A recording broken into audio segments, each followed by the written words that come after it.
Friends, അപ്പോൾ ഒട്ടുമിക്ക ആൾക്കാർക്കും അറിയാത്തൊരു സംഭവമാണ് എക്സോസ് ഫാന് കംപ്ലൈൻറ്റ് വന്നാൽ എന്ത് ചെയ്യണമെന്ന്. കാരണം ഇപ്പോഴും ഈ ക്ലയൻറ്റ് വിളിച്ചിട്ട് എക്സോസ് ഫാന് കംപ്ലൈൻ്റ് ആണ്, മാറ്റണം എന്ന് പറഞ്ഞിട്ട് നമ്മൾ വിളിച്ചത് കേട്ടോ. നിസ്സാരമായൊരു 30 റുപ്യ കേസിൽ നമ്മൾ എക്സോസ് ഫാന് റിപ്പയറിങ് ചെയ്തു കേട്ടോ.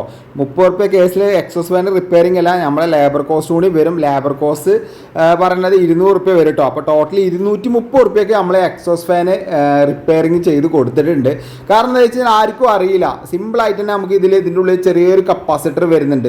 അപ്പോൾ ഇതിൽ 0.8 MFT കപ്പാസിറ്ററാണ് നമ്മൾ 1 MFT ഇട്ടിട്ട് കൊടുത്തിട്ടുണ്ട് കേട്ടോ. ഒരു 2 MFT കൂട്ടിയിട്ടുണ്ട്, കാരണം കുറച്ച് പഴയൊരു എക്സോസ് ഫാൻ ആയതുകൊണ്ടാണ് നമ്മൾ കൂട്ടിയിട്ടിരിക്കുന്നത് കേട്ടോ. അപ്പോൾ നമ്മൾ അത് കഴിഞ്ഞിട്ട് ഈ എക്സോസ് ഫാനിൻ്റെ കംപ്ലീറ്റ് കവറും കാര്യങ്ങളൊക്കെ റിമൂവ് ചെയ്ത് കംപ്ലീറ്റ് വാഷ് ചെയ്തു. നല്ല രീതിക്ക് നല്ല സ്പീഡിൽ എക്സോസ് ഫാൻ കറങ്ങുന്നുണ്ട്. നേരത്തെ ഒട്ടും തന്നെ കറങ്ങിയിട്ടുണ്ടായിരുന്നില്ല, തൊട്ട് കൊടുത്താൽ മാത്രമേ കറങ്ങുന്നുണ്ടായിരുന്നുള്ളൂ കേട്ടോ.